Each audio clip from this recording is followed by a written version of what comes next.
Yes? In the books, it talks a lot about how people admitted that what they did was bad at the time, but because the propaganda was there, that justified it. Were those people still prosecuted in court? You mean after World War? Yeah. I think nobody could use propaganda as a kind of excuse for having done what he did, because otherwise you can say you can do anything and say, well, I'm a victim of a kind of intoxicating propaganda.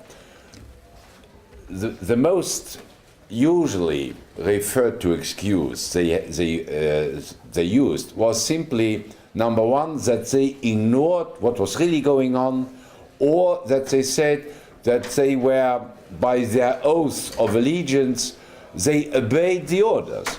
They said, well, we did not decide this, but I simply obeyed the orders.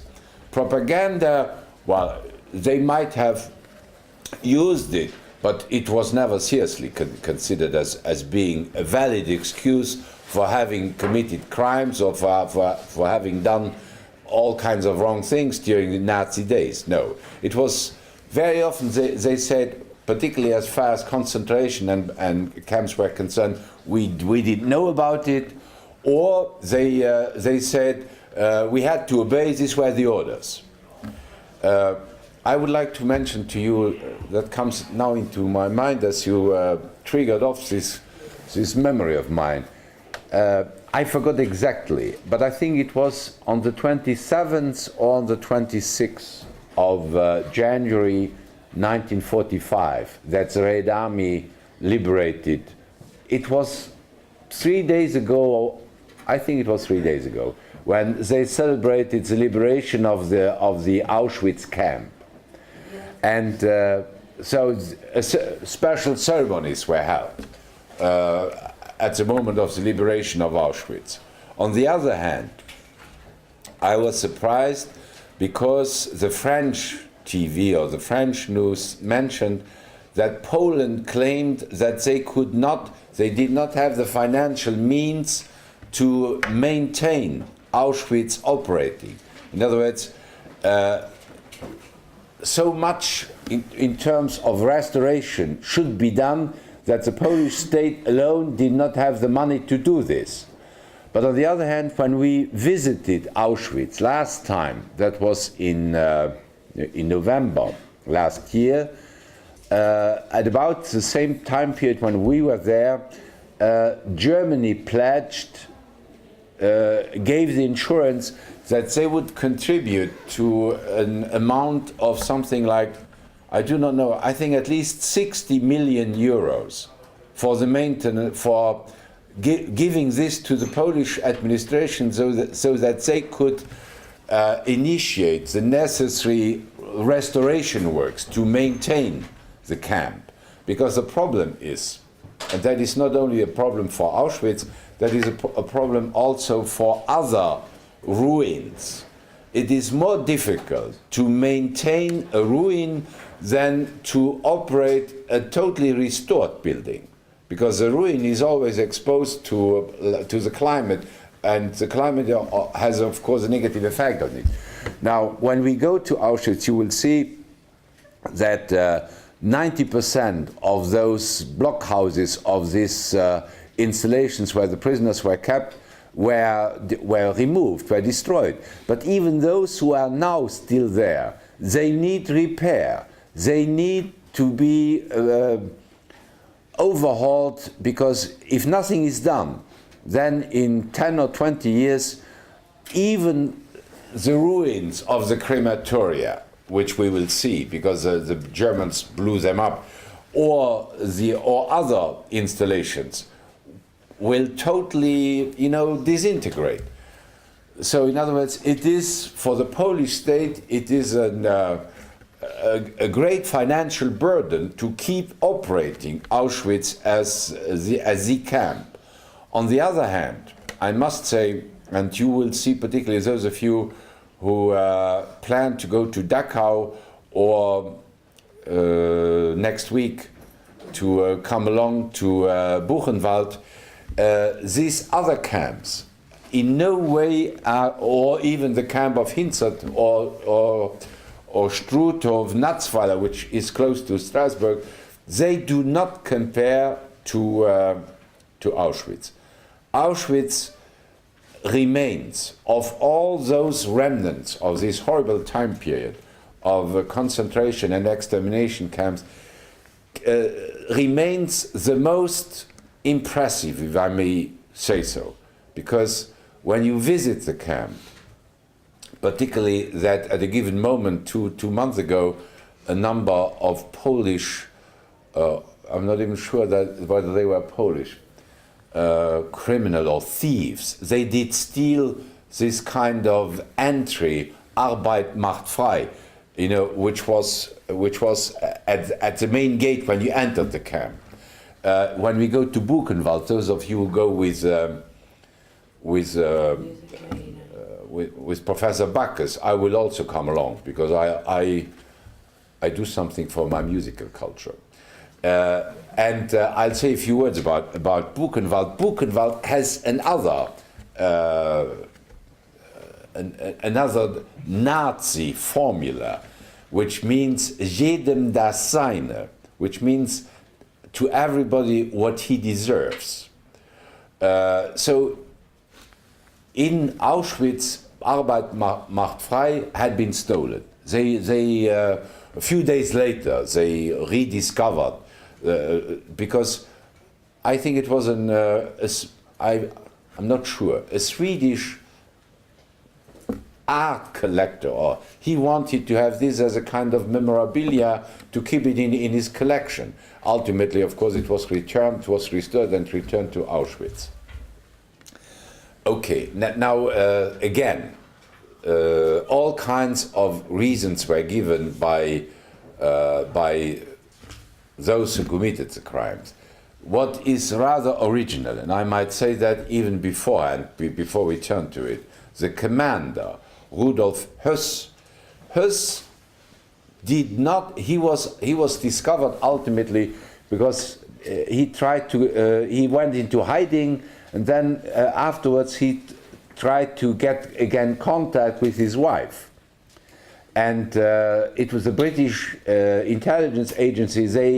They used, when they heard that this was true, they were able to have his wife denounce him, and so he was arrested. But Höss, he did not understand that he did something wrong. In other words, to the end, he considered that what he had done was what he had been supposed to do. Maybe to some degree, he did not try to find an excuse. He said, "Well, I did what I was supposed to do," but he was relatively simple-minded, but he was indoctrinated so strongly by the SS environment that he had no qualms. He had no second thoughts. He did what he did, and he thought that he had done the right thing. Even afterwards, he could not understand how somebody could condemn him for having done what he did. So that, of course, means a kind of moral perversion or moral alienation when people are not even aware that they are committing horrible crimes when they think that this was, after all, what they were supposed to do. Are there other questions? If not, could you put me on the right track? Where did we stop with? I think we had come when Hitler turned the tables during the trial, and instead of looking for excuses, he came out. He said, "I take full responsibility for what happened." And those guys there who have brought about the failure, they are the ones whom you should point out, because they have failed in restoring Germany to greatness, but in reality they really badly wanted to do the same thing. And now all of a sudden they accuse me. In other words, he was, in his ability of impressing a public, he impressed the judges by what he said. And of course, he impressed also quite a few people who, the same as he himself, hated the Weimar Republic so much that he would admit this. And he got away with 5 years imprisonment in a fortress which was much more like a residence. It did not look like a prison cell, the Landsberg, so-called prison fortress, where he was kept not 5 years. After 1 year, he was released on parole. In other words, he did not even stay more than 1 year in forced residence, not really in prison, for a political putsch, for an attempt which had cost the lives of 19 people, 3 policemen and 16 Nazis. So in other words, this shows that in the German justice administration, among the German judges, and they were not the only ones, you can take this into consideration when you read fast. Among the German judges, there was a great sympathy for people, for nationalists and for Nazis, and a great rejection of the Weimar Republic. And one reason why this was so, not only among the judges, but also among the professors, among the teachers, and also among the military and among the administration, that was that when the Weimar Republic was proclaimed, what should have been done, what would have been, this administration should have been purged. All those who were blind, fanatical supporters of the former regime and enemies of the Weimar Republic, they should have been dismissed from their position of responsibility, but they were not. All those who hated the Weimar Republic for different reasons, they were kept in their position of responsibility, and that is why the judges let Hitler get off with 5 years in jail, where he sat in only 1 year. On the other hand, there is an example of a socialist politician who had committed the crime, I mean, it was wrong before the law, but it was tax evasion. And for this tax evasion, he got 10 years in jail because he was a socialist. So in other words, when you see the two weights for a political coup which cost the life of 19 people and which aimed at overthrowing the state, 1 year in jail, for a tax evasion, 10 years in jail. So you see there was something wrong in this system. Okay, now let's have a look now on what Hitler did while he was in jail. I mean, how did he act and what happened to the other Nazis? Now, the fact is that he was able to capitalize on the trial, because the trial made him known in Germany, because before nobody knew who Adolf Hitler was, and even in Europe, because for a short time people got to know there was an individual who had tried to overthrow the Weimar Republic. The putsch had failed miserably, but at least the name Hitler became known. In reality, nonetheless, the putsch was a miserable failure. It was amateurish. It was not serious.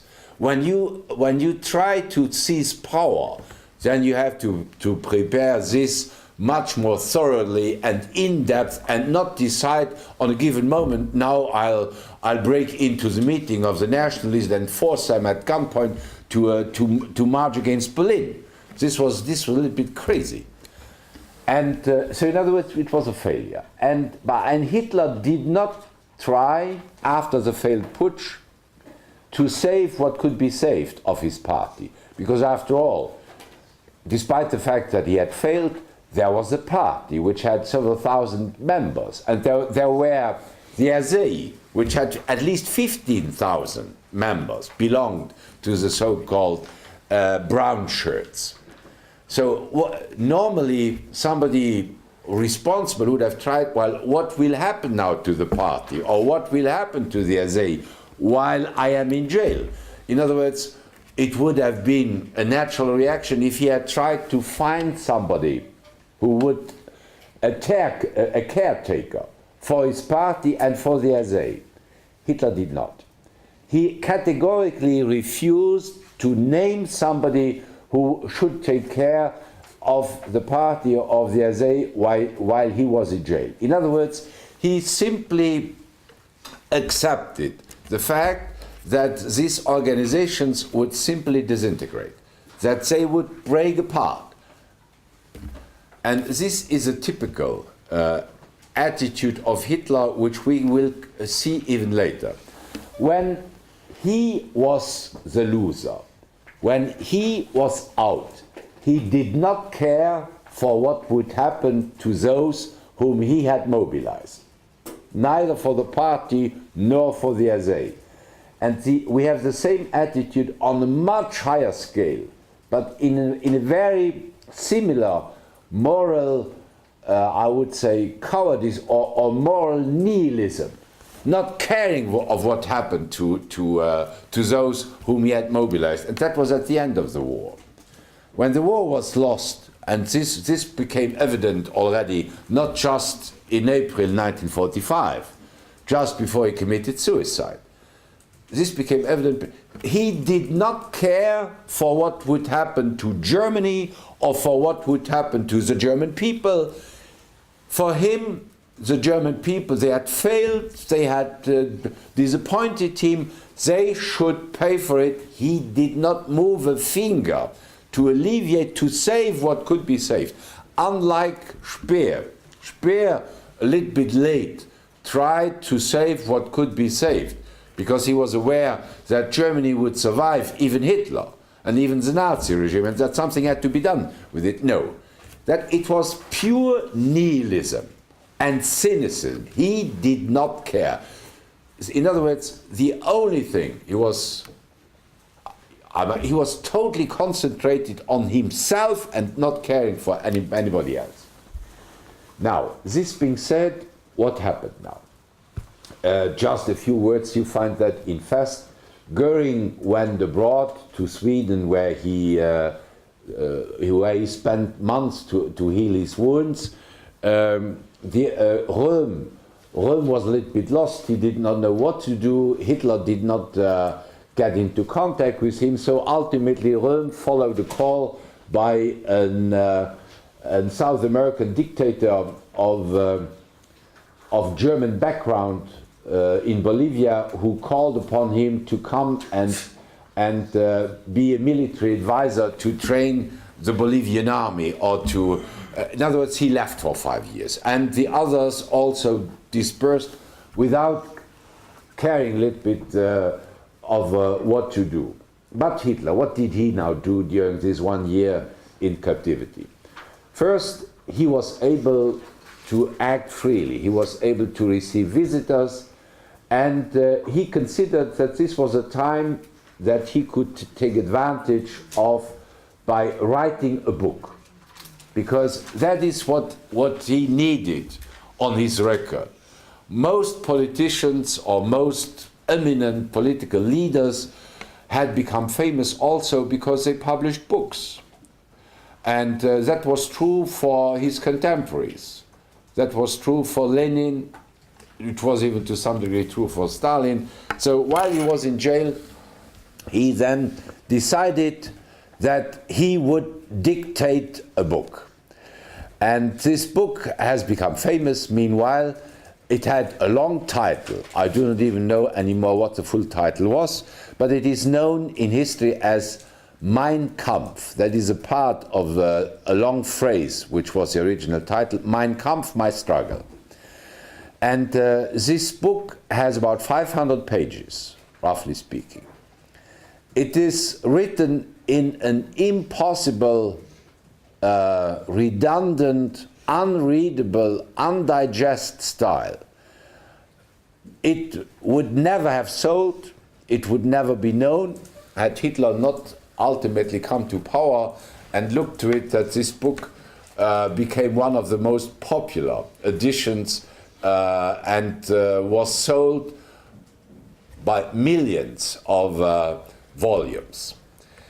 Mein Kampf. And that is why we have to look a little bit closer. into this book, because by examining this book a little bit closer, we get to know what the central ideas and the central aims, goals of National Socialism were.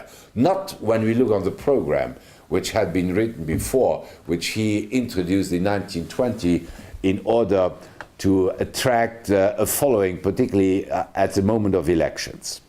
Mein Kampf. First of all, as I said, its literary value is just nil. It has no value and nobody can read it. But what can we learn from this book? I think there are three aspects which Mein Kampf, Hitler's book, contains, mixed up in total disorder. The first aspect, and that was probably what he originally also meant to do, was the autobiographical aspect. In other words, he wanted this book to tell the story about his life. Autobiography. That's one aspect. The second aspect is, what is the essence? What does National Socialism really mean? What are the key issues of National Socialism? And that is very important.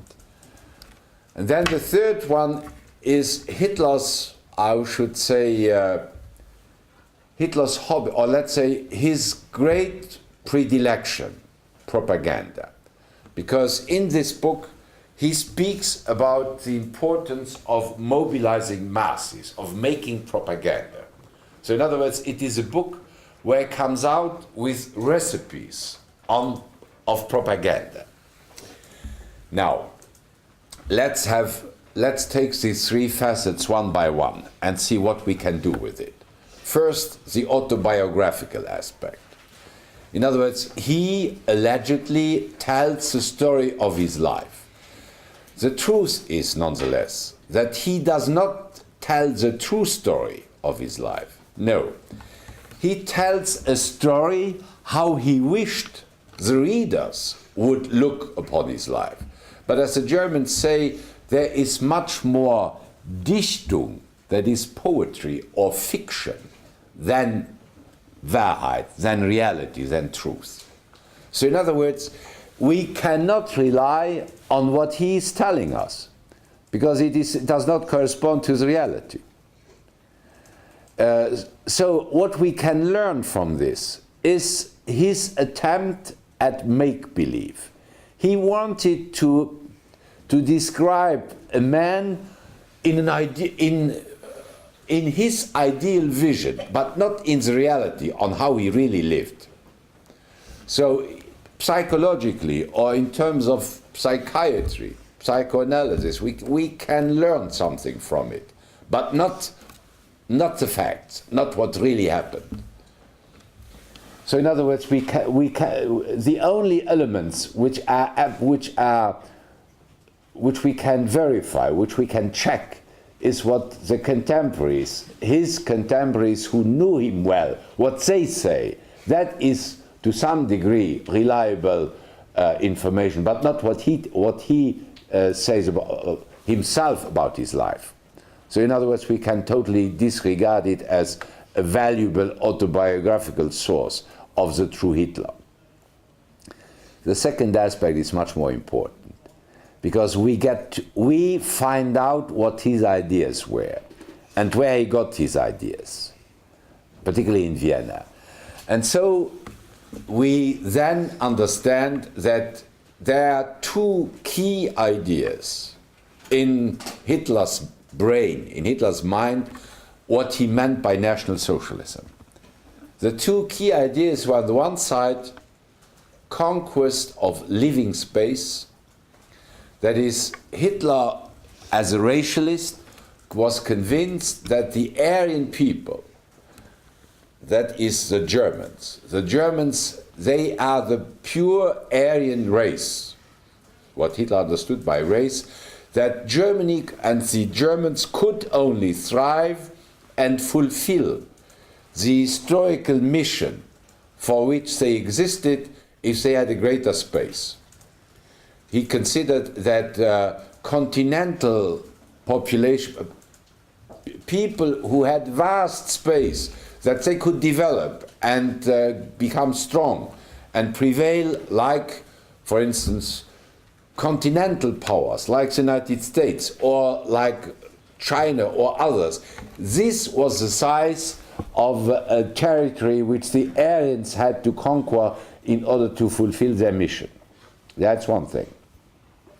Secondly, they could only fulfill their mission, their historical mission, if they got rid of the other race, which had as mere goal to destroy the Aryan race, that is, to prevent the Aryan race from fulfilling its historical mission. And this was the Jewish people. The Jewish people, they were not an inferior race as such, they were a wicked race, only existing to destroy, to do everything to prevent the Aryans from fulfilling their historical mission. And that is why the Jewish race had to be liquidated, had to be exterminated. And that is what he will call the final solution. In other words, he had embraced absolutely, totally the ideas of Lanz von Liebenfels, that history was a duel between the Aryans and the Jewish race, and the outcome could only be the extermination of the Jewish people. Otherwise, the Aryans would not be able to do what they existed for. Yes? Is it still considered to be its own race, like Jewish? Is it still? A Jewish race? Like I don't know. Is that like a bad question? No, could you formulate again? I did not hear you. Is it still considered to be a race? Like, Now, look, a race, this is the, I'm using the National Socialist vocabulary. I rather, if in scientific terms, you speak about ethnic groups, about ethnic different groups, Indo-Europeans. This, when you go back to history, the word Indo-European means the populations which moved from southeastern Russia. Some moved eastwards, some moved westwards, and they settled then down. Those who moved eastwards settled down in India, those who moved westwards settled down in Europe, and so on. This is one ethnic group. Now, today, the mixtures, none of these ethnic groups remain pure. So here we have a confusion between findings of Darwin for the animal world, which are then incorrectly extrapolated to the human reality. Today we do not speak about races. We speak more about, let's say, linguistic differentiations. That is, people who speak the same language. Now, of course, when you look on the linguistic differentiations or on the linguistic realities, then you will find out that you have bigger groups who speak the same language or who refer themselves to the same, let's say, native language. But races as such, I think they are hard to. Well, some people still use them in a popular way, but in general terms, you are right. Races are prejudice. Is a prejudiced vocabulary which was used in Nazi days and which sometimes is used today to denigrate ethnic groups, like, for instance, Jewish people. By the way, the Jewish people, they belong to the big ethnic group of the Semitic origins, as opposed to Aryan or Indo-European origins, like, for instance, the Arabs, the Jewish people, and a number of other people. They belong to the Semitic group. But the definition to make the difference between Aryan and Semitic it is much more often done in semantics, that is, in linguistic terms. In what sense do they differentiate themselves from one another through the totally different language they speak? Okay? I just had a question about how they, I guess, like, what technically constituted an Aryan? Like, how did they come up with that idea of who was an Aryan and which groups weren't? Because I know that they, like French people were, like, kind of, but, like, the Slavs and everything, not so much. And Germans, like, were perfect. I mean, well, as I said, Aryan is very often used for Indo-European. And Indo-European, when you look back in history, because all those differentiations, this thing was come out from history. I make a digression here. As I said, the Indo-Europeans, they had as their, let's say, source, as their background, it is estimated, southern, eastern Russia, to some degree even slightly going over the Urma. That was the homeland. And so they moved then. Some moved westwards, the others eastwards. Those who moved westwards were, for instance, the Celtic groups, the Germanic groups. And to the Celtic groups belonged the populations in Italy, in France, in Spain. To the Germanic group were those who lived in Germany, in Central Europe. But the Slavs, they also belonged to this group, even though they moved a little bit later. So in other words, it is extremely difficult because we do not have always clear evidence where was the original homeland of so-and-so. But what we find, nonetheless, what is then in common between all those groups? The linguists, those who study languages, and those who make these differentiations, they concentrate then on familiar key words in the vocabulary which are used in the different languages. For instance, father and mother. These are words which have common roots in French, in German, in Slav languages, and in other, those where you can trace, where you can see the roots of the same word. They belong then to one group because it is estimated that originally they were together before they started moving. And where you have totally different words from that. For instance, there is one population in Europe which was already present when these Indo-Europeans arrived. And these are the Basques, the Basque, those who live in northern Spain or in southern France, close to the Pyrenees. They have totally different words. They have nothing in common with French or with Spanish or with Indo-European languages. So that is how one differentiates that's how the linguists do when they try to make the difference between so and so and so and so. And then, of course, they try to find out where do they come from. Where did they ever have something in common? And after all, ultimately, you end up in the unknown areas of thousands of years BC, where we have no evidence, where we can make hypotheses, we can make assumptions, but we cannot prove. Okay, are there other questions? I'll try to get back to where I left now. So Hitler, National Socialism. So the two key ideas of National Socialism, conquest of living space and final solution. If we look in Hitler's life, where did those ideas crystallize? About the final solution, there's no doubt that these ideas crystallized in Vienna, while he was in Vienna.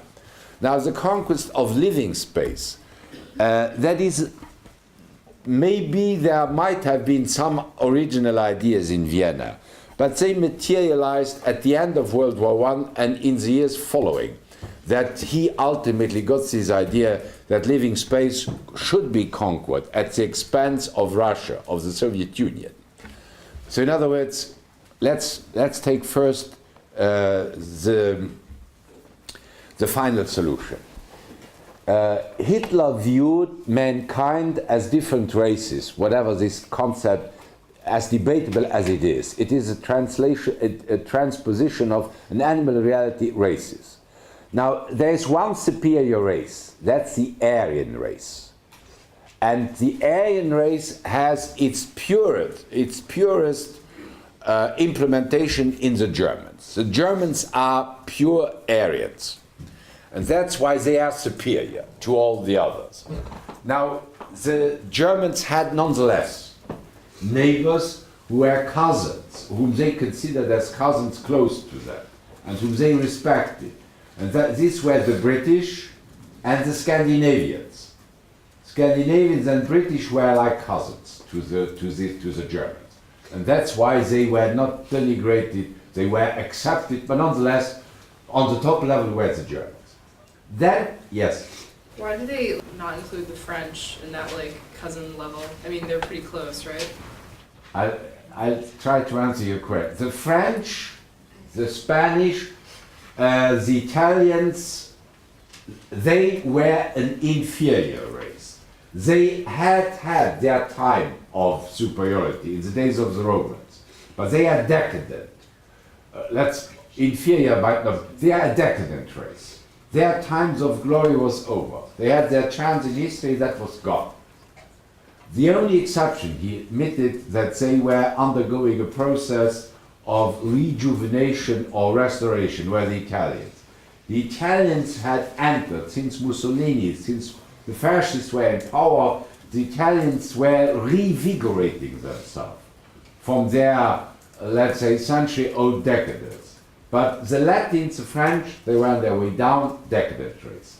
The Slavs were, in Hitler's views, they were a primitive race.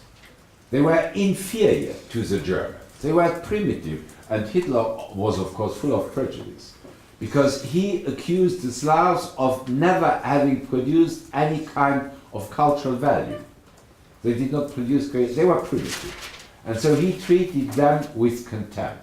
They were just good to serve the superior German race, but for not more. So the Germans are in the middle, the British, Scandinavians close, on the western, the Latin, the French, decadent, the Slavs, primitive. Now, he does not, in his book Mein Kampf, he does not take issue, for instance, with the Chinese or with the Indians or with the Arabs. That is even out of the question. But he has some negative evaluations for Americans. Why does he consider Americans as totally inferior? Because of for the same reason for which you are proud of, because of the melting pot effect. He finds that there is such a mixture in racial terms that the outcome cannot be good. Pure races are valuable, and not this kind of mixture. And the melting pot, that is anathema. Therefore, the Americans cannot be superior, cannot be good, but there's such a mixture of races that it's absolutely. He had nothing but contempt and total disregard, and of course misjudgment. Not only for the American people, also for the United States as a government, and also for the American political responsibles. He had nothing else but contempt for Franklin Delano Roosevelt. And he will pay for that, of course, and for all his crazy things. But so far for his racialist idea. Now, in addition, as I said, the Jews were a wicked race and had to be dealt with. Do you think these prejudices had anything to do with political or historical consequences? Like, not like in the French, they had such a huge struggle with the French historically, and the Americans, that they had helped fashion this Versailles Treaty. Do you think that had anything to do with it? I have, let's say he shared on the traditional hostility against the French, because the French will be considered as I would say, the century traditional foe of Germany because of this antagonism. But of course, it is amazing that he had a high a high idea about the British, but simply because he considered that the British had not mixed yet with others. What he rejected is the melting pot effect. That was for him unacceptable. How did Hitler react when in the Olympics? I can't remember the African American's name. Jesse Owens. He beat. Well, he was not pleased. Well, The least you could say, the Germans won a maximum of gold medals during the Olympic Games of 1936, but Jesse Owens spoiled the great pleasure they had, because there was somebody. He did not speak about it, but he was not amused. What do you the think? least you could say. What do you think happened to the German who lost the race? Do you think he had him taken away? No. But because look, they won. They had more gold and silver medals than anybody else. It was just Jesse Owens who he did not fit into the picture the way they had imagined. Okay, now this about Hitler will use the word final solution for instead of extermination. In Mein Kampf he does not speak about extermination, but he avoided using this vocabulary, but the kind of neutral vocabulary, final solution, you can imagine whatever you want. What was hiding behind it was the extermination of the Jewish people. And that was a foregone conclusion. That was not an accidental, unfortunate development from a certain moment in the evolution of National Socialism when Hitler was in power. He wanted this. He was going after it from the beginning on. And the same thing is true for the conquest of living space. He wanted this conquest of living space, which means, in practical terms, the same as final solution means extermination. Conquest of living space means war. War against the Russians, against the Soviet Union. And that is why there was no question of who was behind World War II. There's no discussion. There's only one British historian, A.J.P. Taylor, who for money reasons came out with the book The Origins of World War II, where he challenged the traditional approach, where he said World War II broke out because the Western democracies were absolutely non-entities. They maneuvered Hitler into such an impossible position that he couldn't do nothing else but attack. Suggesting that those who were really responsible for the war were the French, the British, and the United States. The United States because they withdrew after World War I, the British because Chamberlain he practiced an appeasement policy, not understanding what this meant, and the French because they joined it. They made mistakes, and Hitler ultimately found himself at war with them. World War II was Hitler's aim, and the extermination of the Jewish people was Hitler's aim also.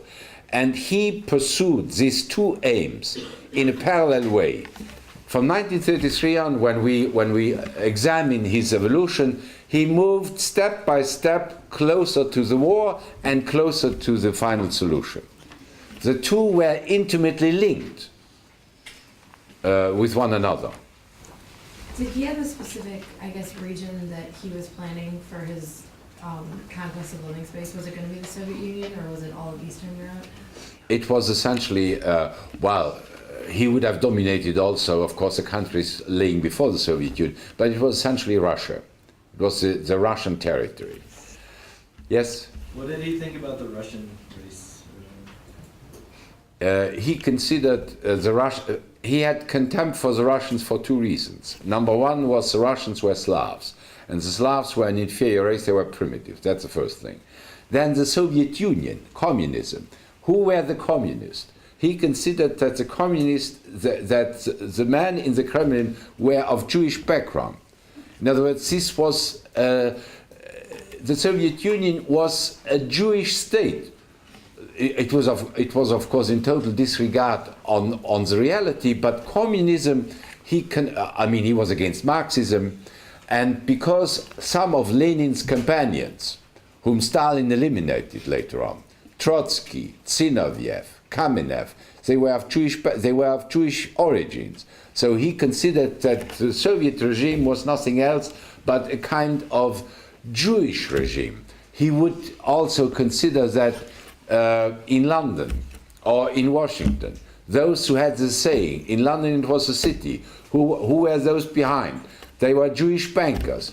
Who was behind in Washington? That was Wall Street. Who were those in Wall Street? Jewish bankers. So Hitler, the Nazis went even so far as to present what was going on around them as a kind of world Jewish conspiracy.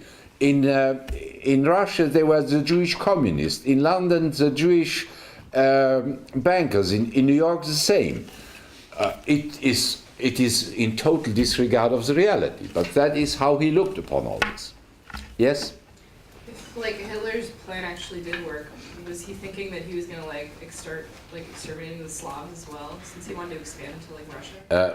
We cannot even imagine what he had in mind. At a certain moment, Goering, who was Hitler's second in command for quite some time, he spoke about, Goering was one of the most despicable Nazis, because he said the worst horrors with a smile, as if he was telling a joke.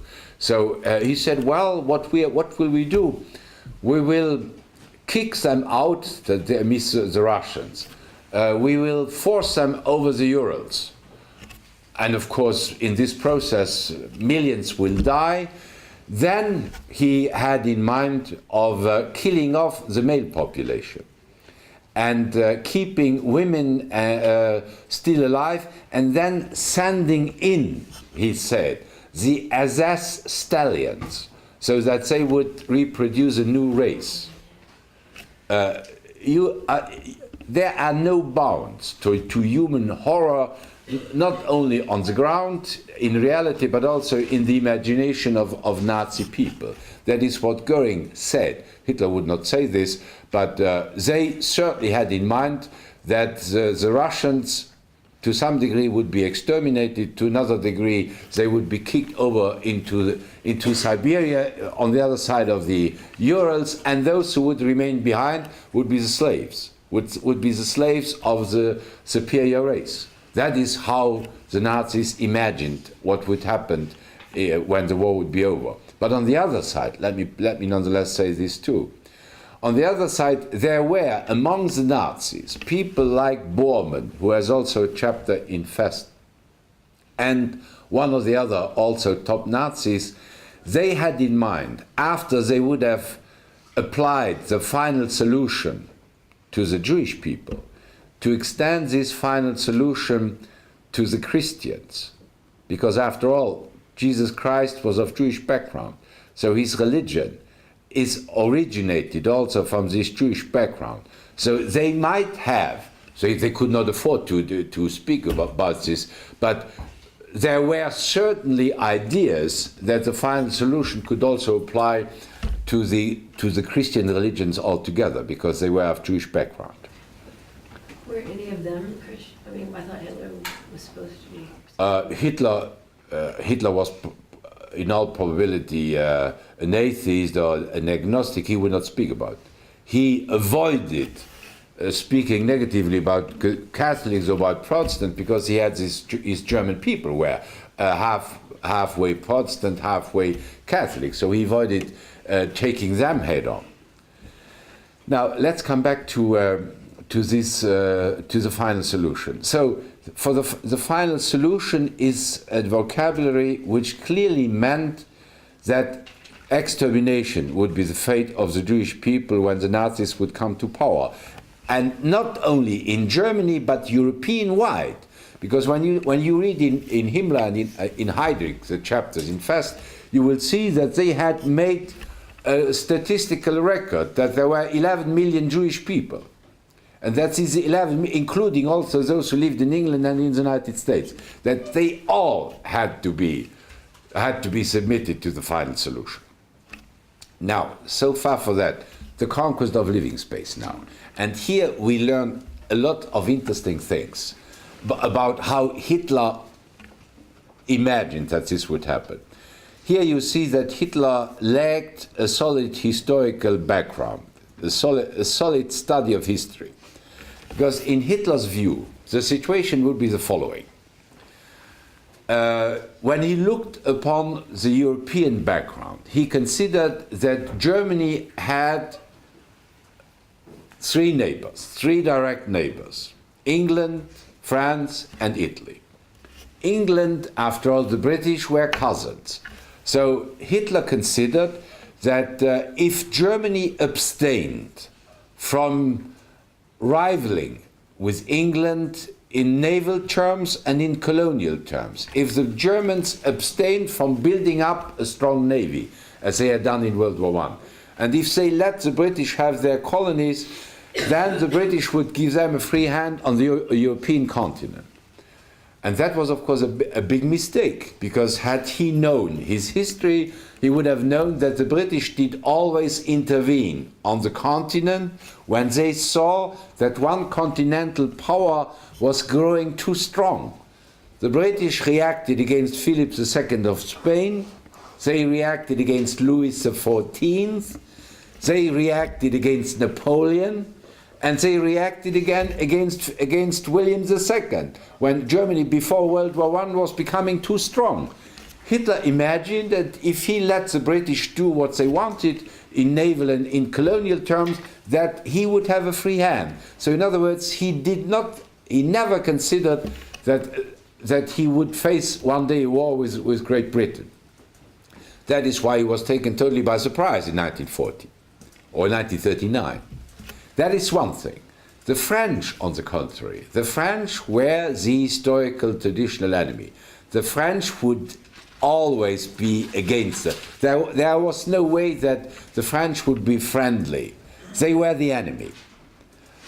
And one had to reckon with this hostility, with these enemies. But, and now we get to the Italians.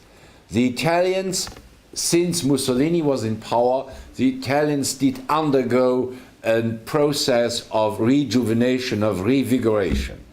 The Italians were like natural partners and natural allies of the Germans. Why?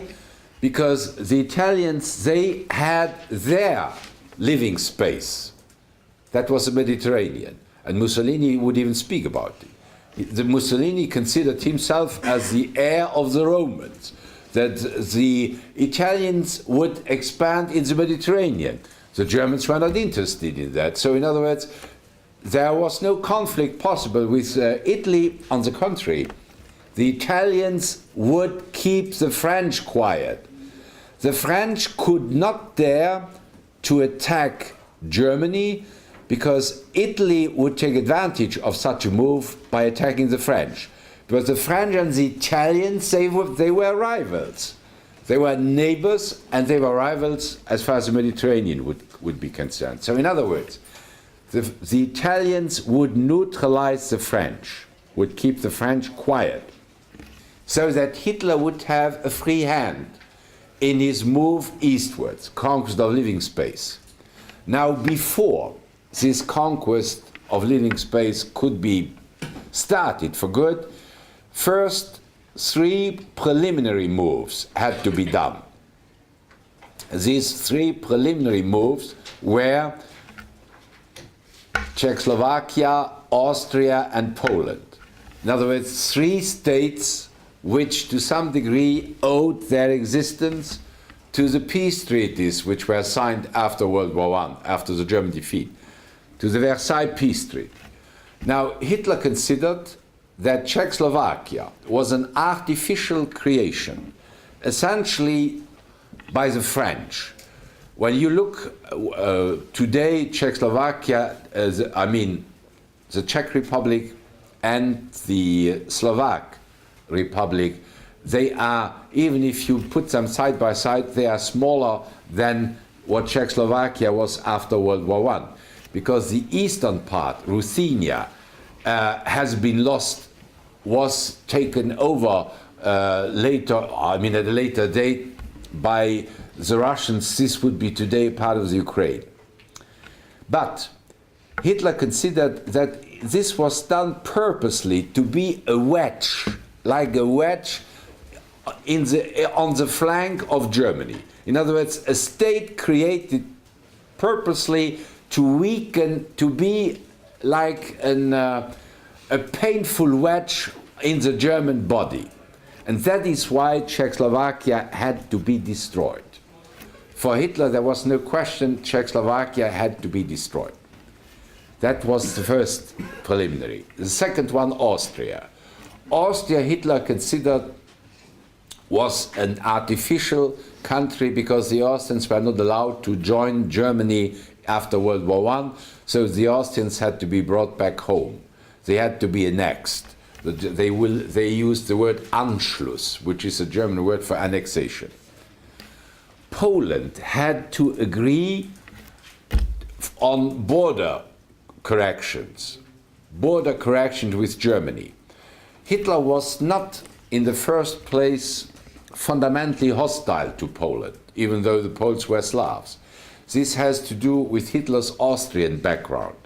When we travel to Krakow, you will see that during the 19th century, the Austrians were relatively friendly to the Poles.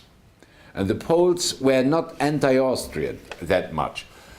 On the other hand, the Austrians were always hostile to the Czechs. This goes back to earlier days and even to the 30 Years' War.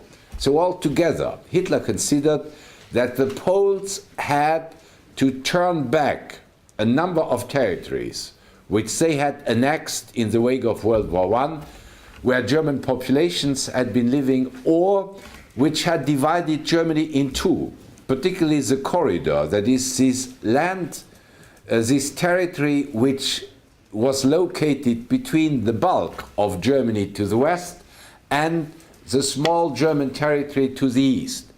So in clear, the Poles would have to admit to give up territories to Germany. Hitler did not say what he had ultimately in store with Poland, but this was at least a condition the Poles had to fulfill before he would then turn against Russia, conquest of living space. So Hitler spoke, and then afterwards, when this would be solved, then he would start and attack the Soviet Union. Hitler did regret on the later stage that he had been so outspoken. He did regret that he had written this. That is why he did oppose any translation of Mein Kampf in another European language, so that not other people who could learn of what he had in store. Was this like the regret about being outspoken connect to the fact, because I know in the reading it said that a lot of the orders that happened within the Nazi Party were not ever written down, it was all done verbally in case he would have preferred that he had never written it. He would speak about it, and he spoke about it, but that was for him warning his potential enemies of what he wanted to do. The fact is now the following, that all those, let's say, ideas, final solution or conquest of living space, they looked so incredible that nobody did take this serious. In other words, most people believed that these were just, outgrowths of a sick mind, that this was just fantasy, this was not realism. There was probably only one who did take this seriously, and that was Stalin. Even though Stalin at least was taken by surprise when Hitler attacked. But he knew on the long run what the Germans had in store. So in other words, we learn in Mein Kampf about the final solution and about the conquest of living space and how he intended to proceed. So in other words, the Western European states, the French and the British, they should not have been taken by surprise by what Hitler was doing in 1938, when he first took up Austria. That was by chance, because he originally meant to take first issue with Czechoslovakia. But after Austria, he took issue with Czechoslovakia, and after Czechoslovakia, Poland. In other words, there was a blueprint of what he meant to do, and that is why he did regret that he had written it down. But everybody should have known. This was no surprise. He had written this. Now, the last element of Mein Kampf, that is the recipes in terms of propaganda, because that was his favorite topic. He was always, this is where he came back in his memories of the Vienna days, when he saw how the political leaders of those days were able or were not able to mobilize the masses. Why he admired the mayor of Vienna, why he admired the socialist leader, even though he rejected socialism, and why he condemned von Schönerer, because this von Schönerer had no sense for mobilizing masses. Now, what does Hitler say about this? We do remember at least three things about his recipes. First of all, he considered that masses had only a limited means of understanding problems. In other words, if you want to mobilize masses, you must present the problems simplified. The masses will only understand yes or no, black or white. They have to be told clearly this is right, this is wrong. There are no subtle differentiations. So simplification. Next, repetition. You have to repeat and repeat and repeat. The masses will forget. You have to hammer it into their brains of what they should believe and how they should consider the reality. And then the third thing, you should not shy away to lie to the masses. And when you lie, lie big, not a nice little lie, a lie on the limit of the truth or half-truth. No. When you lie big, repeat your lie as often as possible. They are going to believe you. And there are two good examples where this did stick, these lies. I already mentioned them to you. One was the stab in the back legend. And the other one were the protocols of the wise men of Zion. These were lies, these were forgeries. But they were repeated so often that Hitler himself believed the stab in the back legend. And probably also one way or the other the protocols of the wise men of Zion. So in other words, Mein Kampf is a very valuable source where we learn something about the nature of National Socialism, about what was behind all this, what he meant to do. And in that sense, Mein Kampf, despite of the fact of its weaknesses, of its incredible style, and he was repetitious, but you know, Hitler was, in all probability, a great orator, otherwise he would not have mobilized the masses. But he was a very bad writer. Between writing and speaking, there is an essential difference. Because when you speak, you have to pass on a message. And in order to pass the message, you must sometimes repeat or paraphrase the message. But when you write, everybody can see what you write. It has to be clear and not repetitious, but rational, well organized. And that is something Hitler could not do. So are you saying that in Mein Kampf, Hitler wrote that you have to lie and lie big to the masses, and people knew this, they still followed him?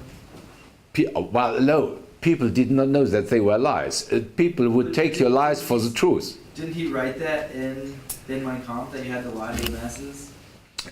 He said, if you need to, you should lie. Of course, yeah, there is one other inconsistency. You're right. You could say, well, the masses read this. And the masses look at this, and the masses will say, well, he considers us as idiots. Yes, but even though he had written it, he got away with it. And there's one more thing, because look, when you go to the depths of his racialism and to his idea about the Aryans, the superior race, that is one thing. But when he speaks about masses, which masses is he aiming at? Which masses did he get to know? But the masses of the superior race. So in other words, when he speaks with this contempt, with this depreciation of the masses, well, these masses are the superior race. So normally when you have a superior race, you do not speak like this, because if you are superior, then you can't be dumb, and you can't be exposed to manipulation the way he does. So in other words, there is more than one inconsistency in this approach. But he got away with it. Now, at the end of 1924, when he even dictated a second book, which he did not publish ultimately. But the traces of this second book were nonetheless found later on by historians. But this second book is even more boring. It is horribly boring. And the first one also. I personally, I never read Mein Kampf. New editions came out. These are things you can't read. When somebody analyzes it for you and you know what it contains, that's enough. Why should you punish yourself by reading 500 pages where you would say, heaven's sakes, this is junk? And nobody would even speak about it had he never come to power. But the history now of Mein Kampf. First of all, as you can imagine, all party members had to buy Mein Kampf. Later on, when he was in power in Germany, millions of Mein Kampfs were printed. And he, even when Germany occupied Luxembourg and annexed our country in 1940, they brought this book to Luxembourg, and they would give it as a gift for newlyweds, for the man. The husband would get a Mein Kampf, a real program in his good dealings with his wife. And girls or women would get a book on cooking. So these were the two books which were given as gifts to newlyweds. And when the Nazis withdrew, quite a few stocks of those books remained behind. And in most cases they were burned, they were thrown away. In some cases they were preserved, and I was able in those days to put my hand on about 20 copies. And I used those copies to give them as a recognition for my best student in my Hitler class. Unfortunately, I have spent my last copy last year, so I have investigated whether I could not find again, because these copies are expensive. I remember when I discovered them 25 years ago, they did cost the equivalent of what would translate it into our currency. They would cost something like 100 euros. And today they probably are twice, if not much more, because these were copies which were published in 1940. You had a question. Yes. How was it originally published? Was it the National Socialist Party that published Mein Kampf, or was it like an outside publisher? I forgot who it was a German publisher who, and he probably had also sympathies for National Socialism, of course. Later on, Hitler lived. He did not confuse his pocket money with the treasury of the state, but he lived on the royalties he got from this Mein Kampf. And of course, he had, the German state administration and apparatus at his disposal. But he, unlike Goering was corrupt to the bones, and he did take advantage of his position to acquire all kinds of riches, of paintings, of chateaus, of sculptures, and what have you. Hitler not. The only luxury I told you Hitler had was his luxury car, this Mercedes. But otherwise, he lived quite. That was not his weakness. His obsession was ideology, and was the Nazi ideology. Hitler left the Landsberg prison early 1925 and took a new start then. Now, before we have a look on this new start, we have to say a few words about the conclusions he was drawing from his experience. Because Hitler did draw the lessons from the failed putsch of November 8th to the 9th, 1938. By the way, once he was in power, he would always commemorate this putsch. He would go back to Munich and to the Bürgerbräu Keller, not the Hofbräuhaus. I was mistaken last time when I spoke about the Hofbräu. He went back to the Bürgerbräu Keller, where he celebrated with his followers the failed putsch, and those who died, the Nazis, they were celebrated as great heroes of National Socialism. So what lessons did he then draw from the failed putsch? First lesson, he considered that one could never trust the conservatives, the nationalists, because after all, they had taken him in. They had been responsible for the failed putsch. So Hitler will not trust them, but on the contrary, he will use them as his unwilling and involuntary allies. But he didn't trust them and he hated them, whether they were civilians or army people, later on. That is one thing. Secondly, Hitler considered that he should always keep good relations with the army. If the army was opposed to National Socialism, then the Nazis could never come to power. So in other words, he avoided from that moment on to antagonize the army. He always would pay respect for the army and for the generals. Third thing is, he considered that the chances to come to power through a coup, that is through violence, that these chances were minimal. But he considered that he should try to come to power legally by using the Weimar institutions. That is, elections. To use elections to grow as a party, win a majority, and come to power through the constitutional institutions of the Weimar Republic, not because all of a sudden he would have become respectful for the Weimar Republic. No. He wanted to come to power to destroy the Weimar Republic. In other words, his vision of the Weimar Republic was not changed. It was only the method he wanted to apply to destroy the Republic. Destroy it from the inside, raise to power, and then dismantle it. And that's what he was going to do. He could have been dismissed when he came out of jail as an Austrian, as a foreigner. Normally, when somebody has committed a crime, after all, it was a crime, even if he got away easily, he should have been dismissed as an unwelcome foreigner who had made this kind of a mischief in Munich.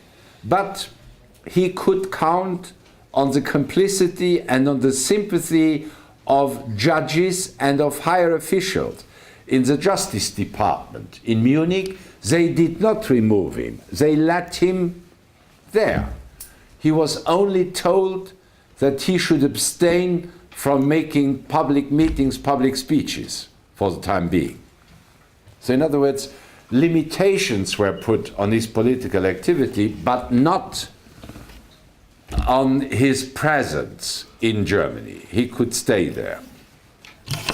Next thing he was drawing as a conclusion, that he could, if he wanted to come to power legally, he could not limit his propaganda, his campaign of recruiting to Bavaria or to southern Bavaria. He had to expand his propaganda to the whole of Germany. In other words, he had to build up a Nazi party, not just in Bavaria or in southern Bavaria, but all over Germany. And it was in this effort that he did come across a number of individuals who played a role, a key role later on. It was in this effort that he came across Goebbels and came across others who joined him temporarily, even though later on they split away from him, like the Strasser brothers.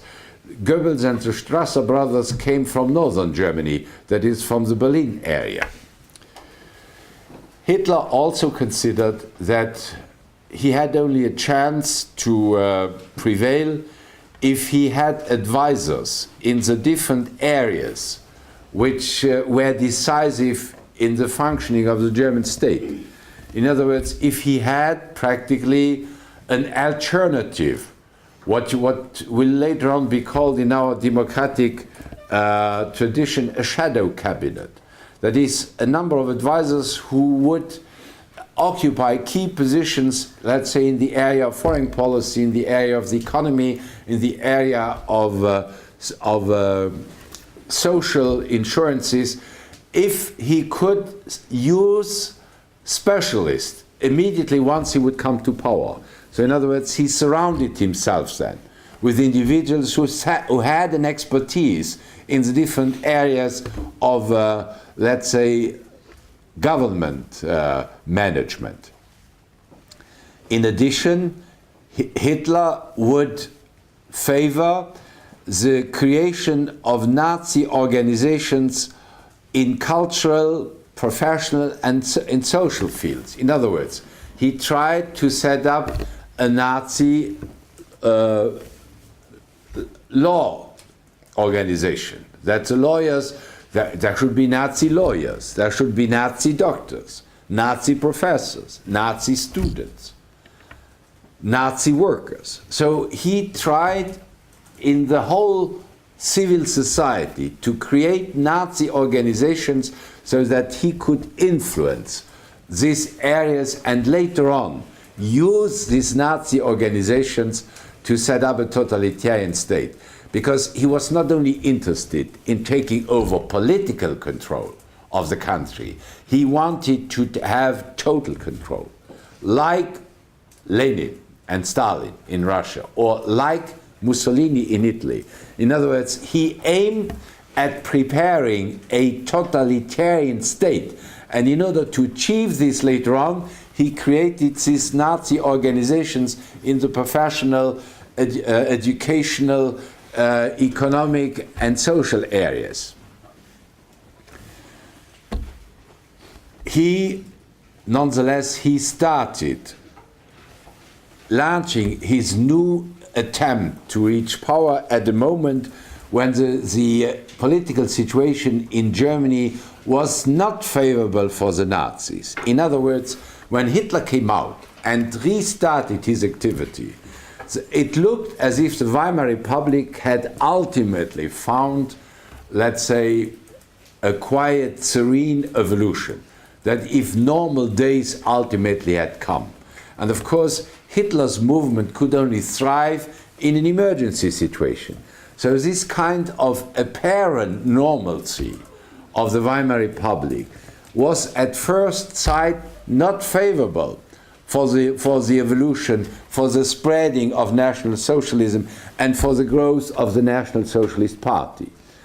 But Hitler was not discouraged by this. He continued in his, when he was allowed again to make speeches, when he was allowed to speak to, let's say, to limited audiences, he continued to announce that disaster would strike, that there would be a big crisis, and that he warned the Weimar Republic would lead Germany into a crisis. He repeated that so often that when the crisis ultimately came in 1929, if you have announced it all the time, and all of a sudden it comes, he said, "You see, I am right, I was right. Exactly what I had foretold is happening now."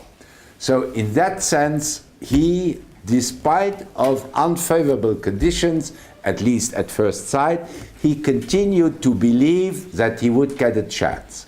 Now, from next time on, I'll stop here. From next time on, I intend to review with you the evolution of the Weimar Republic from 1924 till 1929.